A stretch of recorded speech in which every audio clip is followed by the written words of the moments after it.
That sounds perfect. That sounds perfect, and you sound perfect. And now I'm recording. I consent.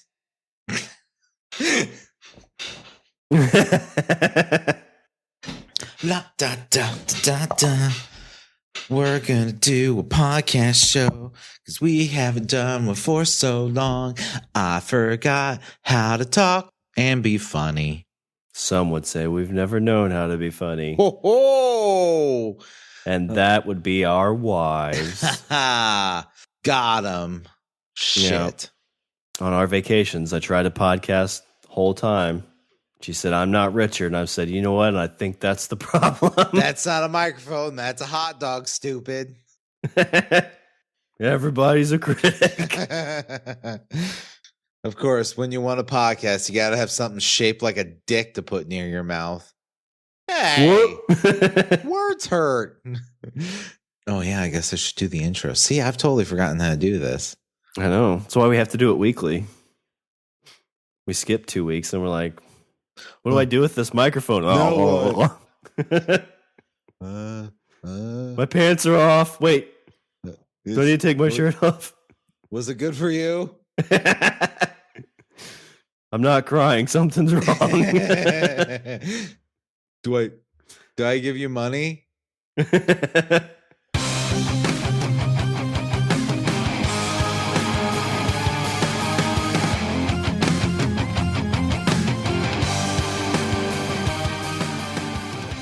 What's up, everybody? I'm Richard.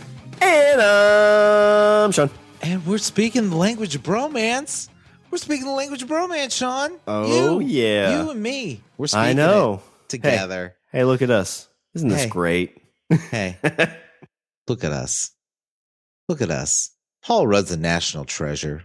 He is. Ghostbusters should be coming out soon. Oh, yeah. And also, he's 422 years old. He is old. Not a lot of people know that. Big Kansas City Royals fan as well.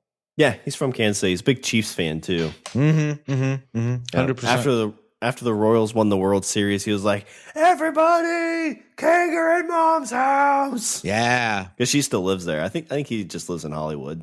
I don't think he's originally from Kansas City. I think they ended up there when he was 7 or 8. He just kind of, which I mean, that's still where you grow up, but he acclimated. He did. Do you think, okay, so in Kansas City, how big a deal is the rivalry between Missouri side and Kansas side? In college sports, it's actually pretty big. Okay. And I remember, it all really stems from this really big event, Richard. I don't know if you ever heard it, called the Civil War. Right. Yeah. Wait a minute. I mean, I don't know, but was Kansas a northern state? Yeah. Well, that's wow, history lesson, Richard. So yeah, tell me all about it. There was the Missouri Compromise. I just assumed that Kansas was a southern state. No, Kansas was so there's the Missouri Compromise where they said, all right, everything from this line down can be a slave state. Everything above can't be. But then Missouri was getting in there and they're like, okay, well, Missouri will be, but everything else has to be above this line is a free state. Okay. And everybody's like, oh, okay, we vote. All right, good. Well, then Kansas was starting to get to the point where they could be a state. And what a lot of places were doing at this time when there was something that was going to be a statehood because they, the northern, non-supporters of slavery, which should have been everybody, obviously. The Yankees, they're like, oh, we got to rush as many people to these states as we can so that when we vote on if it should be a slave state or not, we got enough people there that says no. And then people who are like, slavery is a great thing, they try to send as many people there as they could so they could say, no, we want this to be a slave state. Yeah. So Kansas, when it was getting to that point, there started to be a lot of fights there because people from Missouri, people from the north were kind of trying to force their way in there. And then during the war, Missouri was kind of surrounded by and so Kansas became a northern state, essentially. Okay. And so during the war, Missouri was kind of surrounded by the Union, and they were the only Confederate kind of sticking their, belly button up at that point. So lots of battles happened there. Jesse James, he lived on that border. Jesse James! Yep. He had a lot of battles that went back and forth.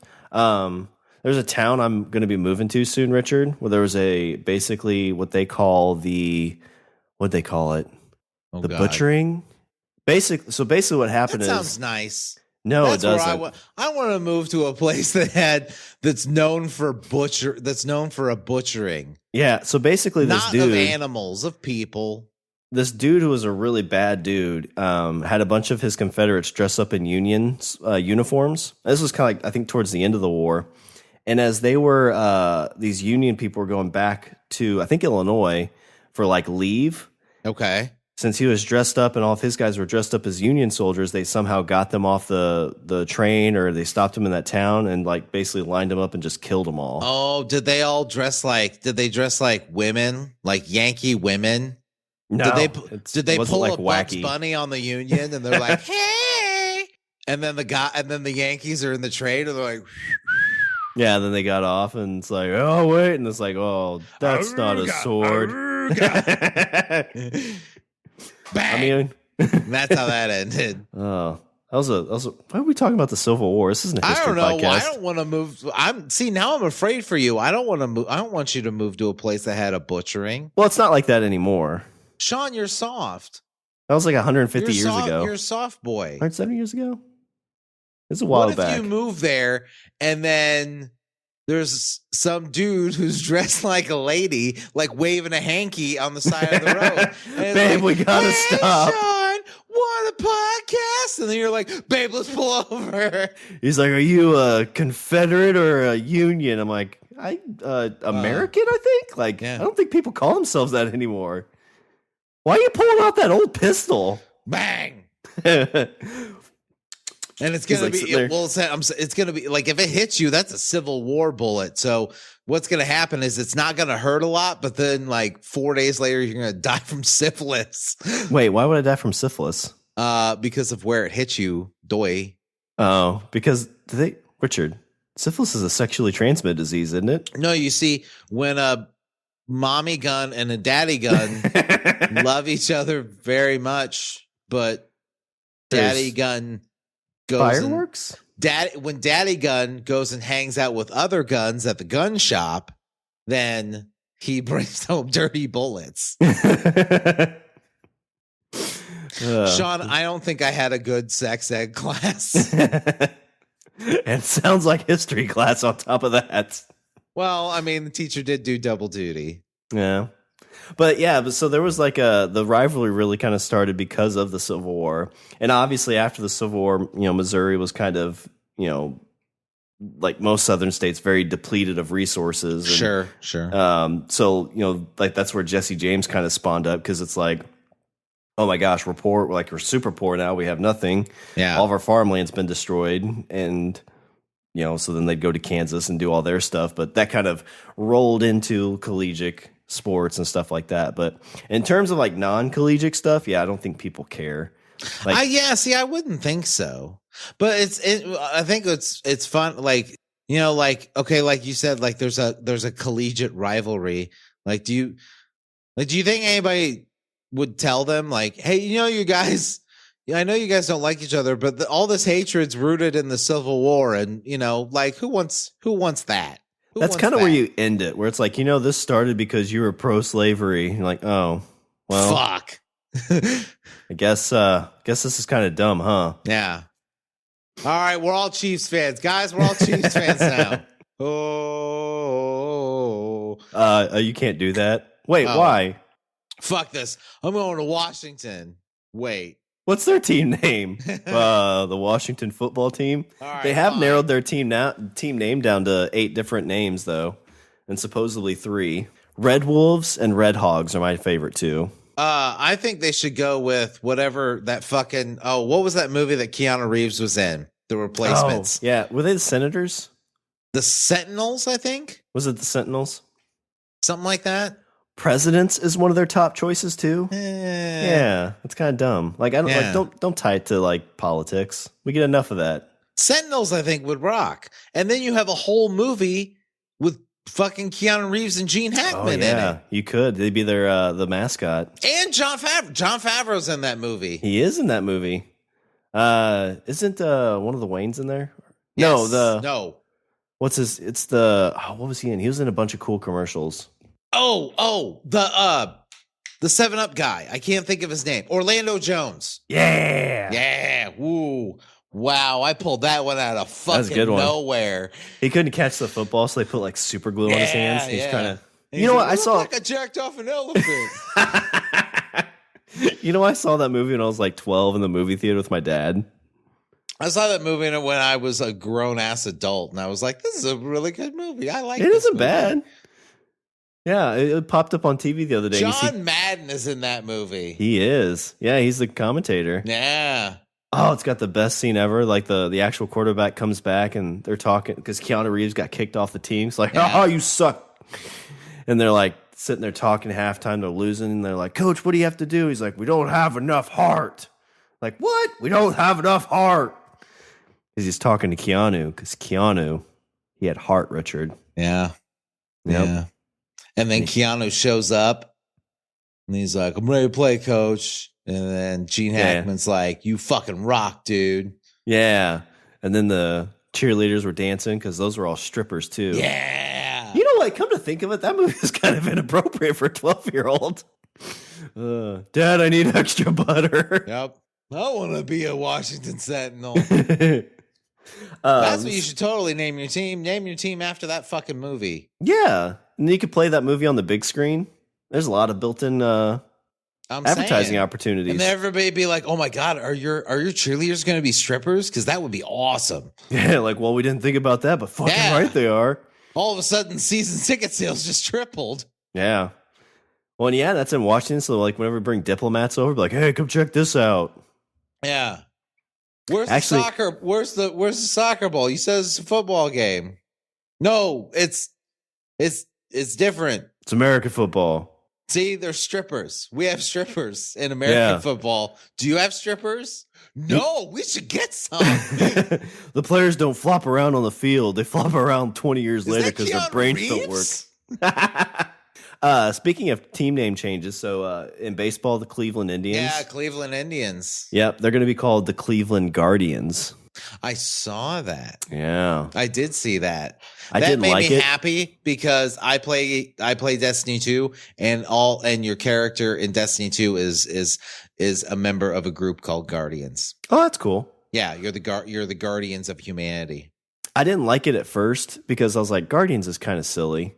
But apparently in Cleveland, there's this highway that there's 2 Guardian statues that watch over. That's right outside the baseball stadium. I mean, what the fuck else are you going to call it? Like, be like, the Cleveland Rock and Roll Hall of Famers. Yeah, well, like the Cleveland Rockers was something like a joke. Actually, the best name that I heard, because it was, I'm pretty sure it was a Negro League baseball team that played there, was the Cleveland Spiders. Ooh. And there's not really that many like insect teams. There's like a college team out there. That'd be kind of rad. Yeah, and I saw some like artwork where it was like the sea and it kind of like had like spider arms coming out of it. Yeah, that'd be pretty dope. And you'd have like you could have like a really fucking kick-ass looking spider on the side of your fucking helmet. Yeah, or like you could have like webs, like you do the whole helmet up and like webs with fucking big spider legs on it, or a helmet with like a bunch of spider eyes on it. Yeah. Well, and then your team, like fans, could be called the Arachnids. Oh yeah. Yeah. So yeah. Cleveland Spiders was my hope, but Guardians is what it is. But I mean, like, I'm a big like fan of team names. Like whenever like especially if teams move places, sometimes they pick up a new name. And they just 2 years ago they put an expansion hockey team out in Seattle, and they were like, "Oh, we're going to call them like there's like Seattle Totems was one name because that was a hockey team out there, and there's a couple other ones like Seattle Sasquatches." I was like, "That'd be sweet." You know what they named them, Richard? No. What'd they name them? The Seattle Kraken. Ooh. And it's smart because Seattle, when it's shortened, is SEAC. So they're the Sea Kraken. Oh. Yeah. So I'm excited for the first game when they're like, unleash the Kraken. Yeah. Their jerseys look sweet too. That sounds kind of rad. So then you just do tentacles all over the place. Yeah. And have you seen like indoor sports? They have the video shows like on the court and on the ice. Have you ever seen any of those? Like basically they shine like video on the ice so like it looks like real stuff. Gotcha. Yeah. You know there's gonna be a sweet like cracking one where you see it like break through the ice and coming through. Yeah, that might be my new favorite hockey team. I'm a big Avalanche fan in Colorado, but like avalanches aren't scary unless you're caught in one. Krakens, on the other hand, always scary.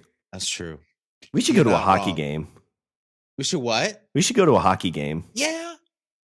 I think you'd like. I think we should go to a football game first.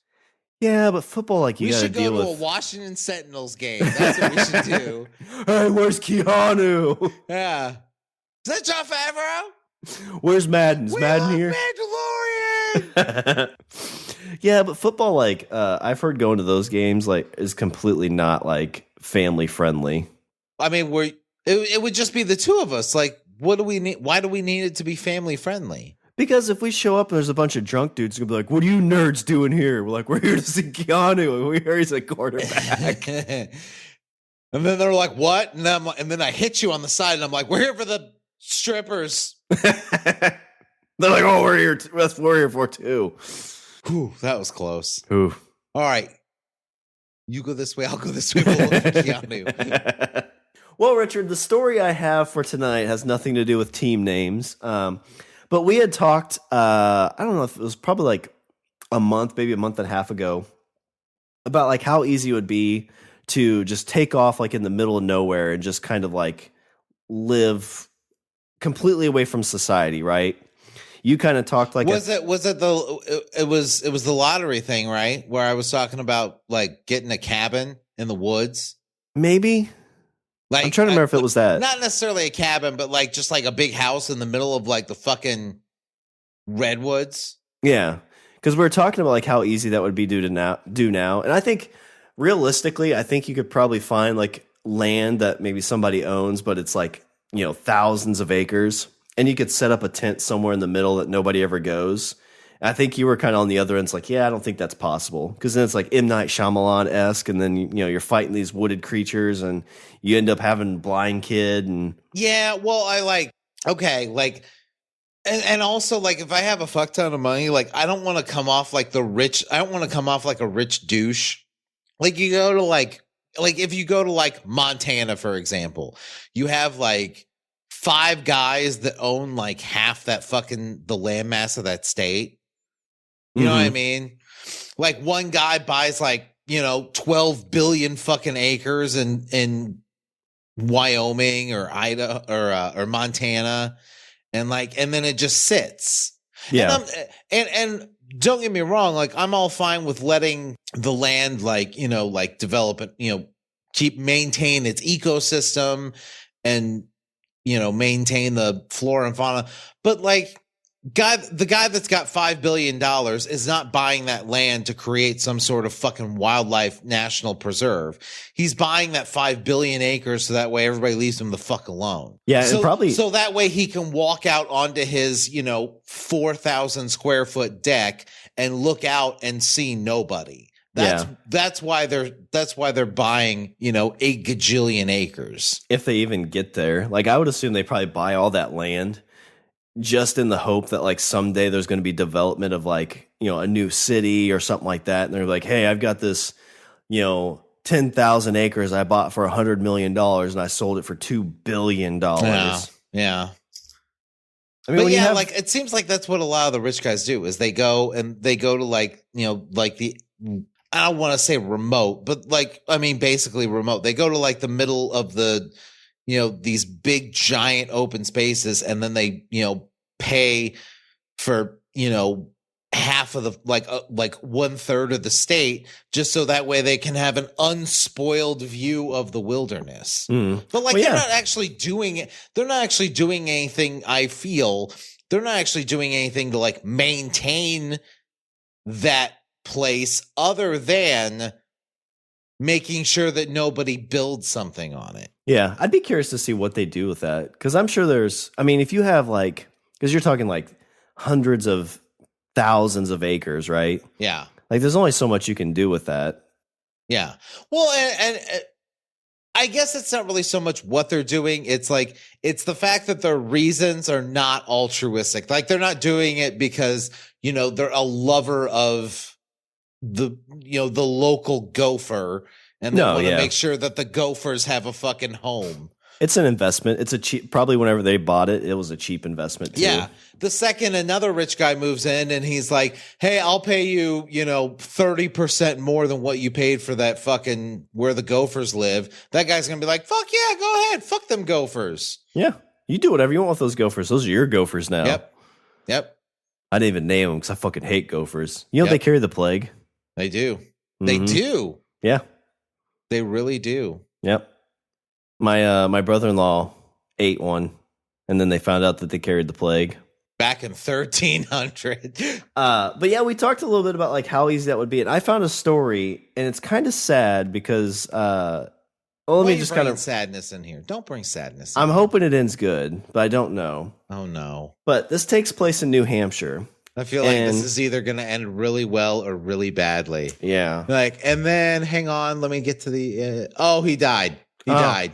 Murder-suicide.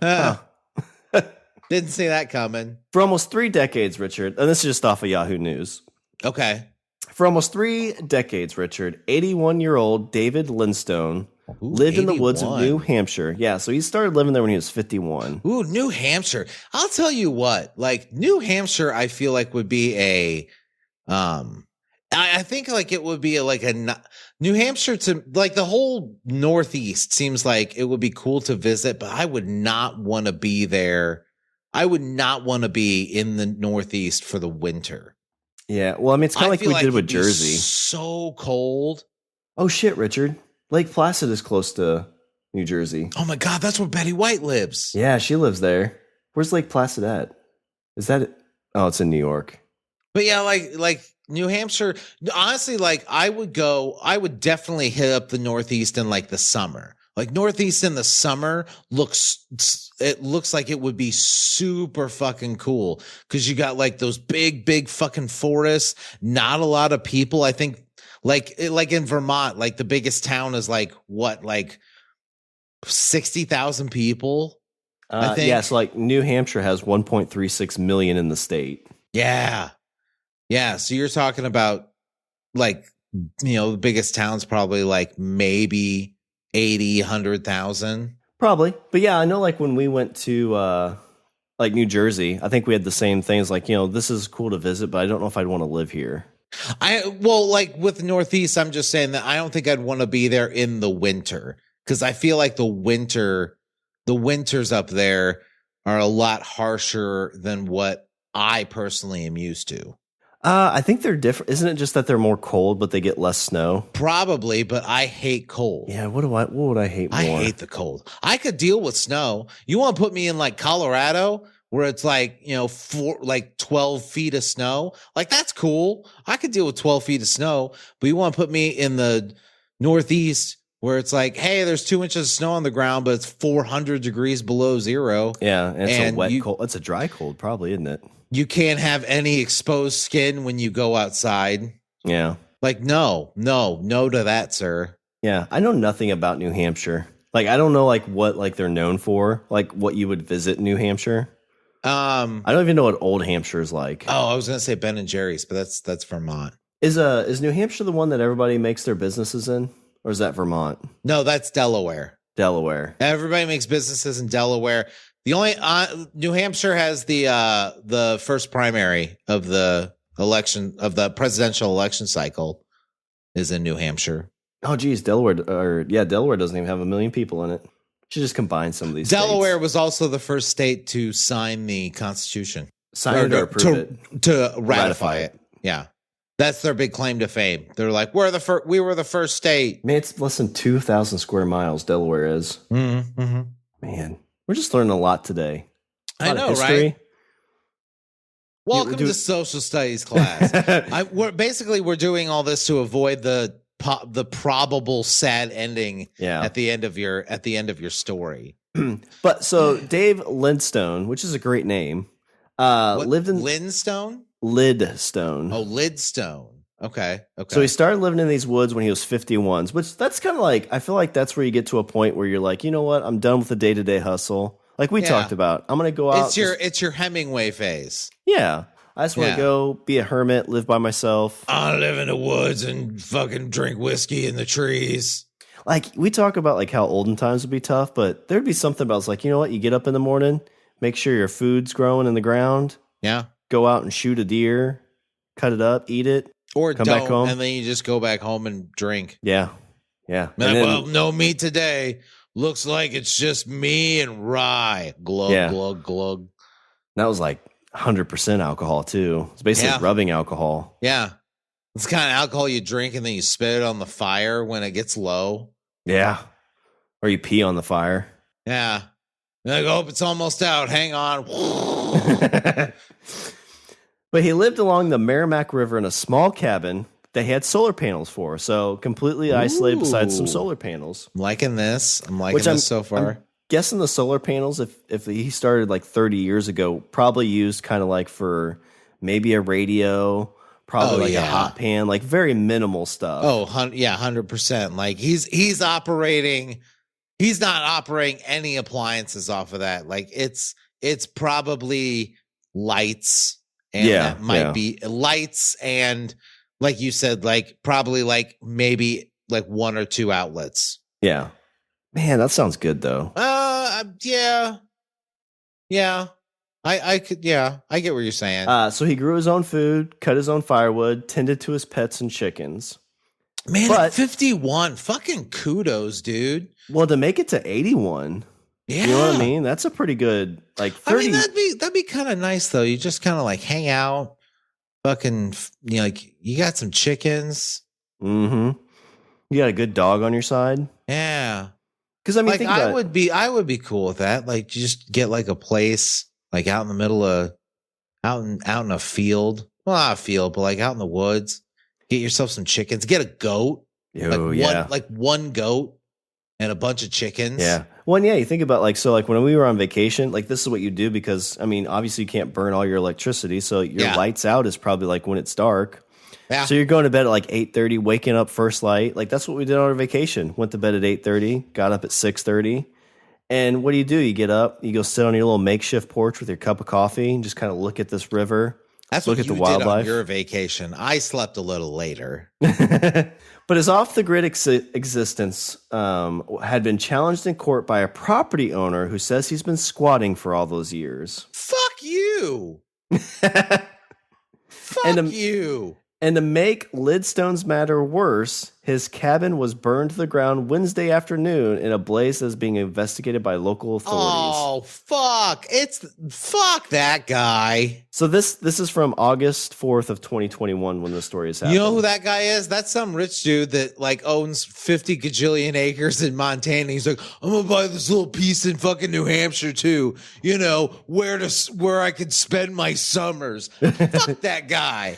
And so I really want to kind of see like I think the investigation is that like somebody like arsonist is what you probably assume from these first couple of paragraphs. Yeah. You know, I've tried to think about this too. So, you know, like I said, if you own like 10,000 acres, and unfortunately, I think this will go down like lawyer paths that ruin everything.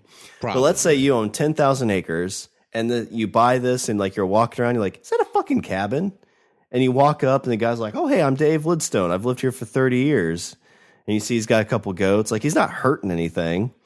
And like you go back, you talk to your lawyer and you like looks like, oh shit, this dude lives on my property. Yeah. And instantly the lawyer's going to be like, you got to get him off there. Because if he gets hurt or something happens, then he's going to come back and sue you. And then he's going to own all this property because he's going to sue you for what you're worth. Okay, so so let's say that was you. Let's say you were the rich guy and you bought, you know, like this big 10,000 acres and you're walking around and all of a sudden you see this cabin and he's like, hi, my name's Dave and I've been here since, you know, fucking 1975. Yeah, he's like, oh yeah, John used to, you know, come out here and say hi to me like he's the old owner. Yeah. If it was me, I'd like carve out that property however I could and sell it to him. Yep, that's exactly what I would do. Because like who the fuck cares? Yeah. Like that dude's probably gonna die in that cabin. Probably. And that's where he'd want to die if he's been there for 30 years. Exactly. So you know what here's what I would probably do. I would probably say, listen, I'll sell you this plot where your cabin is and everything. I'll sell it to you for, $1. However, when you die, just will it back to me when you die. So that way, when you die, I get I have the land, but it's all until then, it's all yours. Yeah. Plus the guy's 81. Why the fuck not?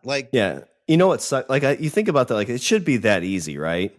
But what's going to happen is God damn it. You do that. Now you're making it sad. Now you're going to make it sad. So you do that, and then it's oh, great, I've got this, I can live. He lives for 5 years, and all of a sudden the tax guy comes and knocks on his door and says, hey, you haven't been paying your property tax. Yeah. And all of a sudden you have this 2-acre plot in the middle of your land that's now owned by the government. Yeah, little 2-acre plot, and he's going to be like, you owe $300 in property tax. And the guy's like, how about a chicken? Will that work? 2 chickens? What about a dozen 2 chickens eggs? and a bucket of goat milk? How about... Come on. But yeah, and so the only way it would be you couldn't really do it. Let's say you only own 10 acres and you're not super rich and he's on your 10 acres. Okay. That's a little bit of a different thing too, because it's you can't cut out 2 acres to give to him. I mean, you could, but you could, but I get what you're saying. You could, but you're less inclined. Yeah. Yeah. I mean, it's a big difference if you have, 1,500 or, 150,000 acres and you're cutting out 3 and, sure. Alternate to, he's looking right next door to you. Or let's say your house now, you have an acre. Yeah. And he's living right there on the corner. But I mean, honestly, how the fuck did that dude, that dude, if there's a cabin there, that dude, has been there for a while. So, how the fuck did anybody not notice? I don't know. It's a good question. I know, we're just moving to a spot where we've got 10 acres, right? I haven't walked you haven't walked around? Shawn, There could be a dude living in the fucking woods right by your house. That's what I got to figure out when we move Oh, my God. What do you do? You already signed the papers. I know. Have you ever thought about that when buying houses, how ridiculous it is? You seriously go and look at a house twice. And you're like, I'll take this. And then you're like, I'm going to spend the next 30 years paying for this. Richard, you don't know if there's ghosts in that house. You don't know if there's evil beings in the woods. Wait a minute. You don't ask the realtor when you're walking through her house. You do not ask the realtor if it's haunted? I have one to put in the agreement. If I sense that there's a haunting, that basically it's null and void and I get my money back. Yeah, why didn't you put that? You didn't put that in the contract. What do you do? Oh my God. Yeah. Shawn. I need to borrow some sage. What are you doing? And this house was built in 1890, so there's going to be an old guy. Here's what's going to happen. You're going to get there, and then you're going to move your stuff in, and then you're going to find out that it's full of ghosts, and then you're going to go crazy, and you're going to be sitting in your garage, and some guy's going to show up, and his name's going to be Lloyd. And then he's going to be like, hey, do you want a drink? And then you're going to be like, sure. And then you're going to try and kill your family. And then you'll freeze to death out in the middle of the woods. And then as you're going through the woods while looking for your son to murder, you're going to find that some dude's been living on the property for the last 30 years. And you're going to be like, oh, be like, what the fuck are you doing here? He's like, well, I used to live in that house, but it's haunted. So I made a cabin out here. So I pitched a tent outside and just kind of built it up from there.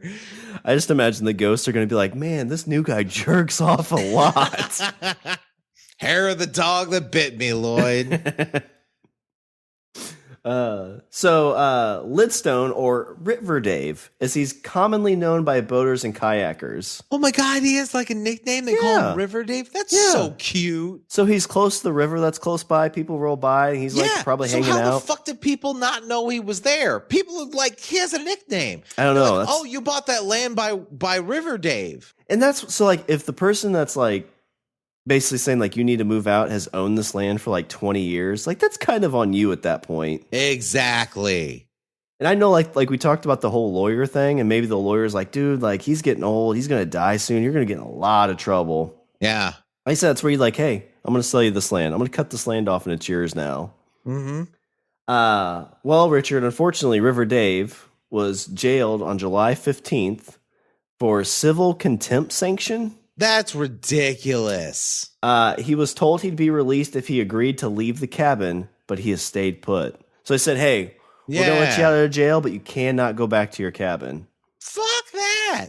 That's where he spent the last 30 years of his life. And they're like, hey, don't go back there. Yeah. Fuck you. So he said, you can come with your guns. You arrested me, brought me in here. You've got all my possessions. You keep them, Lidstone told the judge in a court appearance Wednesday morning. I'll sit here with your uniform on until I rot, sir. Yeah. Fuck you. So Lidstone is accused of squatting for 27 years. Isn't there a law if you squat over a certain period of time, it's your property? I think it varies state to state. But yeah, like in Illinois, I want to say it's like, I think it's like 5 years or 5 or 10 years or something like that. Like if you're in the same spot for 5 to 10 years, or like I said, I think it's 5 years or 10 years or something like that. But if you're in the same spot for an extended period of time, then basically like it's yours. Do you have to pay the property tax each year?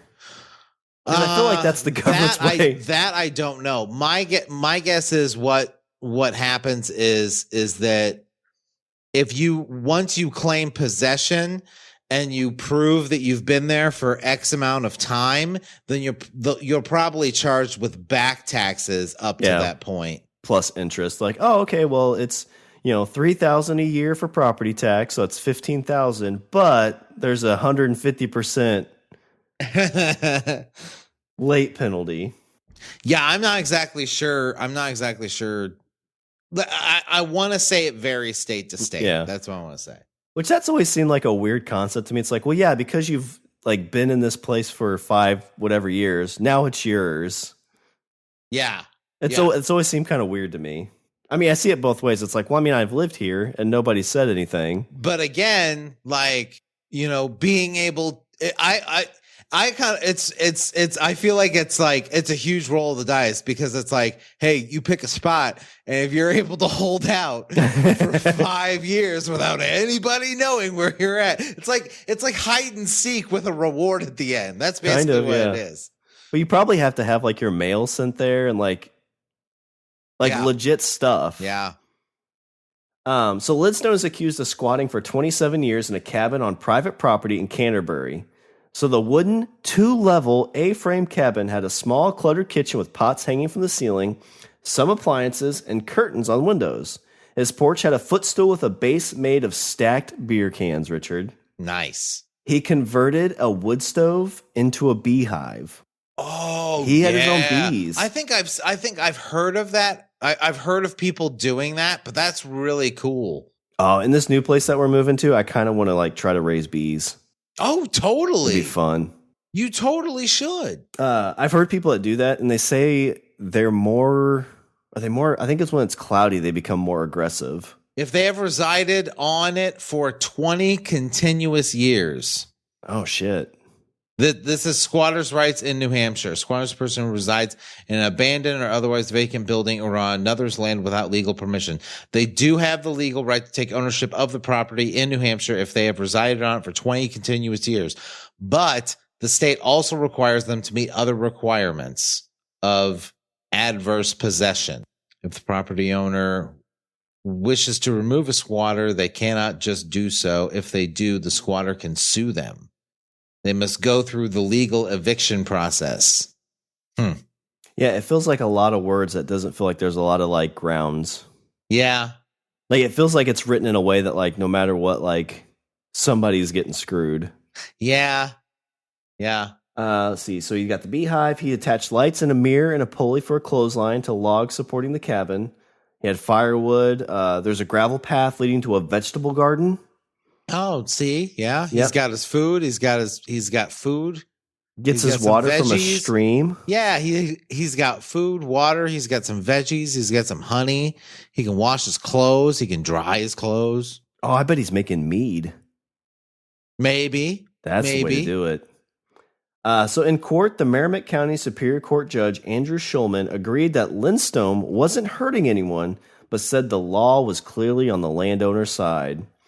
He says, you're doing your own thing. This is the judge. He says, you're doing your own thing in the live free or die state, so there's a lot of sympathy for you for that, he said. But there's a lot of weight on the other side of the balance sheet.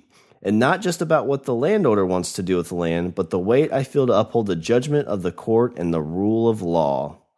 That guy's been there, like you said, for like 20, 30 years. Yeah. I mean, I don't know, man. It's one of those things like if it's been 5 years and you didn't know about it, or 10 years.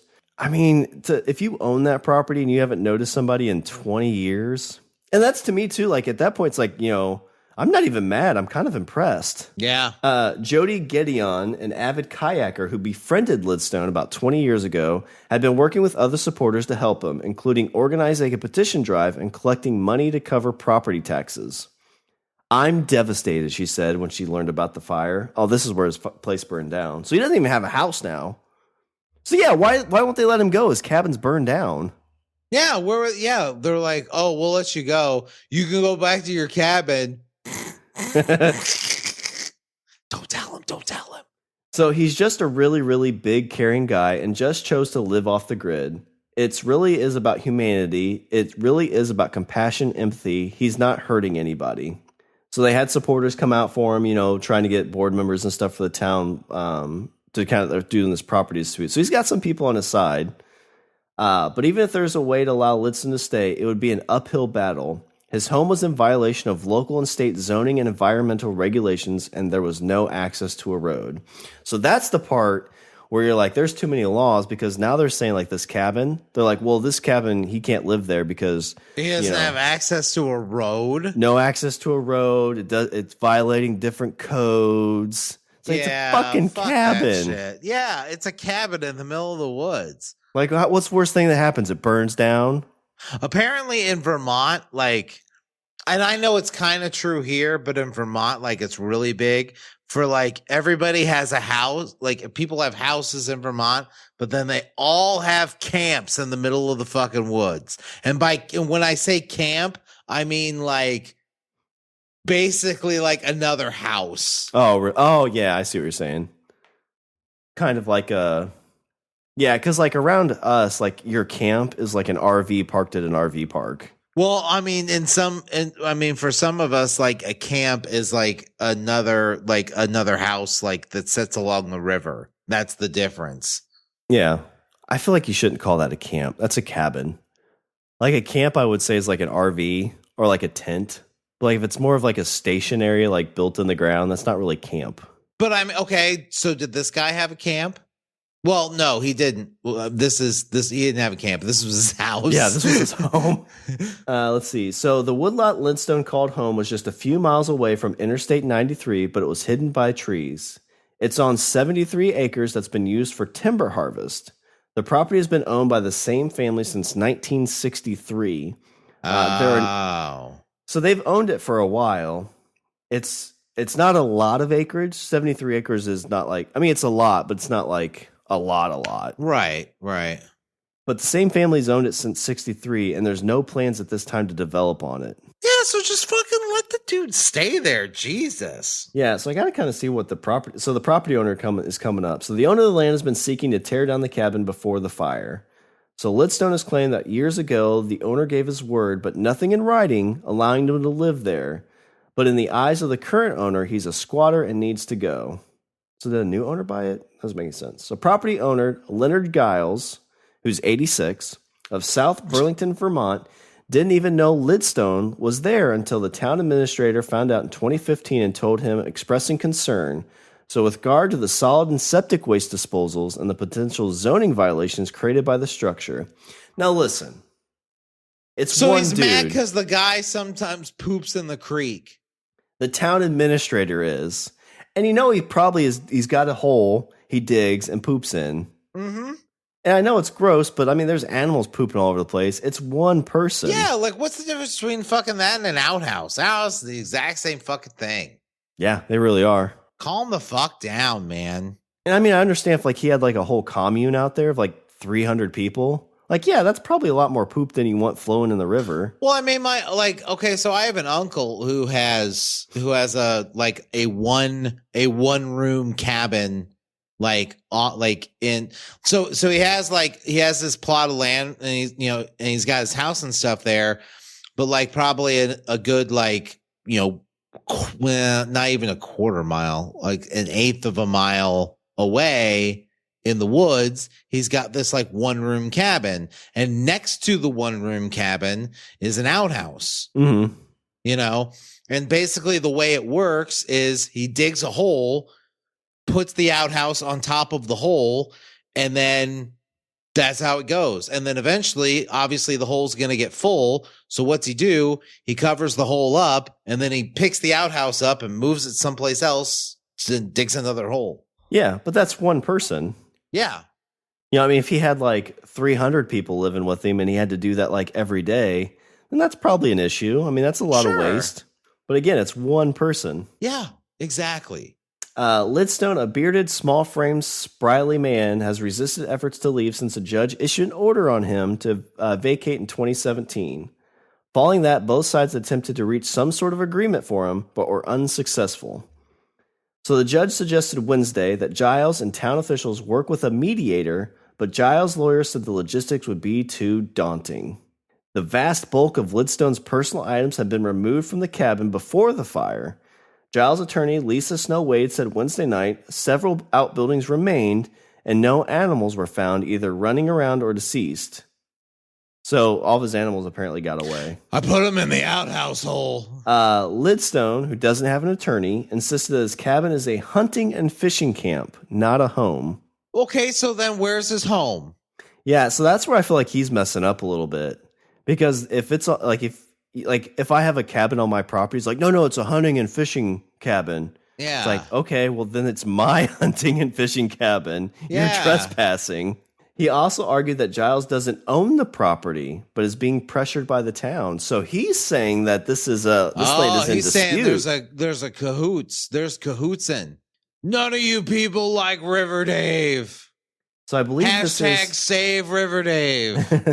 So I believe this is River Dave. He says, he's a heck of a nice old man. I've talked to him a couple times. This is not his fault. This is not my fault. It's lying, cheating, corrupt judges like you that are stepping on little people like me. But I'm telling you, sir, you step on me, I'm going to bite your ankle. Oh, shit. I bet he doesn't have any teeth, too. Like, he's a feisty old man. Yeah. Oh, fuck no. Get him, River Dave. Before the fire, Lidstone could be released if one of three things happened. He agreed to leave, the cabin was demolished by Giles, or 30 days had passed since he was jailed. Another hearing was scheduled for next week. So Gamache said the cabin... So basically it's like, hurry up and rip the cabin down while it's in the clink. So Gamache said the cabin had mostly collapsed upon itself as firefighters arrived in an off-duty utility vehicle 2 miles into the woods. So that's nothing interesting. So Lidstone hasn't had any other contact with law enforcement, unlike the case of a man in Maine. So it's another guy called the North Pond Hermit. Oh, that sounds nice. Yeah. I'm picturing like a guy that's like walking around in a robe with like a big cane. Yeah. I mean, the problem is like these hermits, like there's too many horror movies that like kind of make you like, what's that? Yeah. It all starts out like an old dude living in the woods, and then it quickly devolves into Wrong Turn. Yeah. Like it's never like a Home Alone where like the hermit's just a nice old dude who like needs a friend. This is like a nice old dude who like wants to murder people. Exactly. So murder hobo. Isn't that a movie? Probably. Or is it Shotgun Hobo? That's hobo with a shotgun. Hobo with a shotgun. So North Pond Hermit, who also lived in woods for nearly 3 decades and pleaded guilty in 2013 to multiple burglary and theft charges. Oh, oops. Yeah. So I mean, you can't really it's like no. Hobo with a klepto fix. Yeah. 5-finger discount. Yeah. So over the years, Lidstone, a U.S. Air Force veteran, Richard. So this is a veteran and a father of 4 who has made money as a woodsman, has been known to invite kayakers and boaters into his home, sharing stories about his life. I'm a lumberjack and I'm okay. I work all night and I sleep all day. I cut down trees. I rob your house. I take all of your cash. If this dude could write, he'd be like Mark Twain. Yeah. Lidstone's decision. When I'm feeling saucy, I'll grab a piece of ass. Lidstone's decision to live in the woods is exactly the lifestyle he wants, said his brother, Vincent Lidstone, 77, of Lafayette, Georgia. Oh my God, his fucking brother. He has a brother. I used to assume this guy has like no family. Yeah. Well, he's got some kids, apparently. Like, is it like, don't you think, like, wouldn't his brother be like, hey, like, by the way, Mr. Owner person, my brother is like lives out just past that tree line. Well, he's in Georgia, though, so he probably didn't even know anything about it. He just knew his brother lived in the woods somewhere. What they're doing to him isn't right for anybody, whether he's my brother or anybody's brother. He's 81 years old. Leave him alone. But again, it sounds kind of like the guy who owns the land was like, I kind of want him to get off. Like, I don't want him here, but it's more his lawyer, judges, and this freaking town dude that's like, oh my God, he's pooping in the water. He's pooping in the water. I own a cabin downstream. Yeah, it's like, dude, have you ever watched any of these people doing float trips down this water? They're doing worse things in it. You cannot go on a float trip without somebody throwing up upstream. That's true. Because everybody drinks on a float trip. Yep. Everybody drinks and everybody poops and everybody vomits. Yeah. And sometimes, not always, but sometimes there's semen in the water. Yeah. I know that. Or so I've heard. Yeah. It's allegedly. It's awkward because the fish will swim up your shorts. Mm-hmm. And they're like, oh my God, a worm. But they don't have teeth. So you're like, oh God, fit. Oh, everybody's like, what? You're like, nothing. It's like, did you just poop in the water? Yeah. Yep. Totally. Nope, did it again. I want to take that fish home. Want to be a gay fish. You're like, oh shit, is that a boy fish or a girl fish? Yep. Fuck it, who cares? Yeah. Guess I'm into this now. Yep, I'm flexible. Vincent Lidstone said he lost touch with his brother through the years, which is a sad thing when you get older. That just seems like that happens. Would you kill a fish if it did that to you? Like you could be like, I'm gonna go from pansexual to pan fried, if you know what I mean. Would you eat that fish? What kind of fish is it? I don't know. River fish? I mean, to be fair, if a fish swims up my shorts, the last thing I'm going to think about is ejaculating on it. That's true. This was last summer, but I was in the water at the lake. Oh my God, are you going to tell me a story where a fish swims up your... Yeah, this fish swam up my shorts, Richard. Yep. No, so this... now I keep it as a pet. I take lots of baths. Yeah. So this, we're like getting ready to leave. It was like one of the last times we're going to be down there. And legitimately, like this 3-inch goldfish comes swimming up to us. Oh, okay. It looked like a koi fish, right? And apparently people have bad habits of dumping the like koi fish and stuff or their goldfish into rivers. They watch Finding Nemo and they're like, send the fishy home. Yeah. But that's not good because they kind of mess up the ecosystem there, or they can grow as big as their environment. But this thing kind of started swimming toward us, this goldfish. And my son was in the water with us, and we kind of seen it. I was like, oh, shoot, there's a fish. And it kind of like started swimming towards me. And it was kind of like swimming very aggressively. I was like, Did you get scared? I did. I was like, is this fish fucking stepping up to me? And it like swam up close. And I kind of like splashed some water. Sup, bro fish? Huh? Bro fish? Huh? Sup? So I kind of like did the underwater splash, and it came up closer. And I'm like, and it like hit me in the chest and swam away. It was like, oh God. Yeah, it's a fighting fish. That's what it was. I got the fuck out of the water, Richard. I think my son's still there. Take the boy. But it's sad when you get older. I feel like you start losing touch with like family members and stuff like that. Because, I mean, when you get into your 80s, like, I doubt the first thought in the morning is like, I need to make sure my brother's still alive. Yeah, I should call him. Oh, wait, Don't have a phone. Well, back to milking the goat. Yeah. Let's see. So lost touch with them through the years, but described how the two of them and cousins enjoyed spending time outdoors. They grew up in Wilton, Maine. He said, we lived in the woods, he said. We camped, fished, hunting, and the three of us did everything together for a lot of years. So it's unclear where Lidstone would go. Vincent Lidstone said he doesn't have the resources to help him. Again, another issue with getting old. The Associate Press reached out to two of his three sons, who said they haven't been in touch with their father recently. His daughter didn't respond to any messages. Before the fire, Gideon had said the matter hasn't been discussed by her group yet. She said, we want to see him be able to live out his remaining years where he is. Yeah, all probably half of them. 1/3 of a year of them. Yeah, 81's a pretty good run. And I don't know. It'd be interesting to see living out in the woods like that, kind of away from technology. I guess I probably have to see a picture of this guy, because you look because some dudes you'll look at him and be like, oh my God, that guy's going to live for another fucking 20 years. Yeah.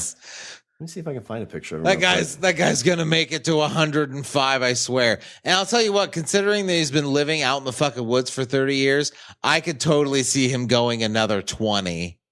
100%. Oh, I do have a picture up.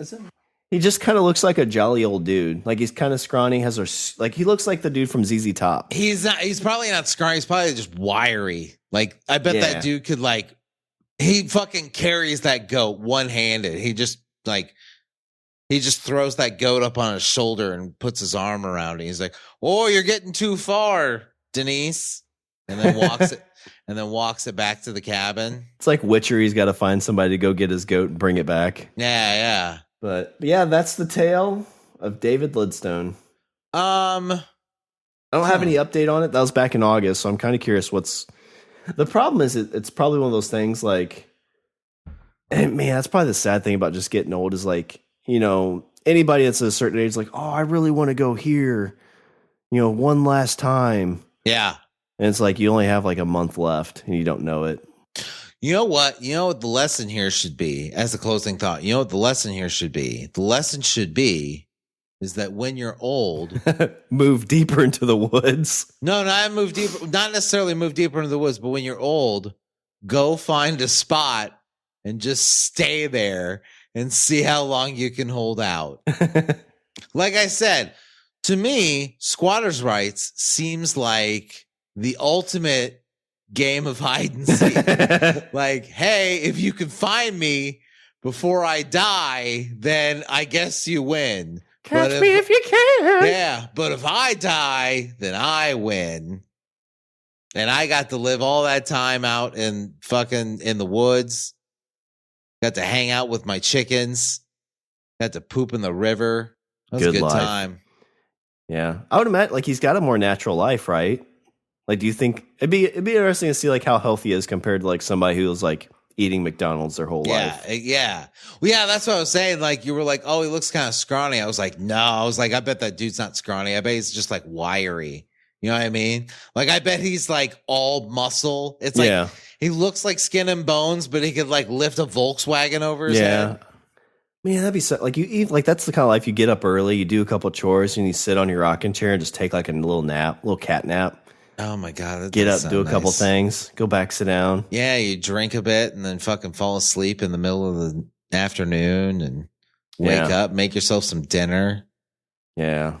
That's good stuff. It's the life. Right. I'm going to go out in the woods and you try and find me. You're going to come up to my house. I'm oh, yeah, that's what I should do. You're just going to build a cabin. Richard, we haven't podcasted for 2 months. Be I'm busy. Wait, 19 months or 19 years and 10 months and we'll do it again. There's a weird glow coming from outside the house. Yeah, I don't know what that is. Shawn, you don't feel like killing your family yet, do you? House is haunted. What? Stay away. All right, well, let me do a little bit of housekeeping. Visit our website, we're languageofbromance.com. Follow us on Twitter and Instagram at languageofbro. Email us at bros@languageofbromance.com. And we'd like to thank the two people that we would never kick off of our land, and that's Wendy and Aaron. In the game, in this eternal game of hide and seek, I hope and pray that you are the winners. Yes. Yeah, if you want to be like Wendy and Aaron, join our Patreon. It's at patreon.com/Language of Bromance. Lots of cool stuff there. Helps us out. Very much so. You should be like Wendy and Aaron.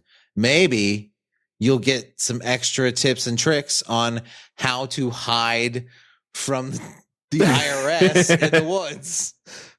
That's on the private feed. Yeah. I'll tell you all about it.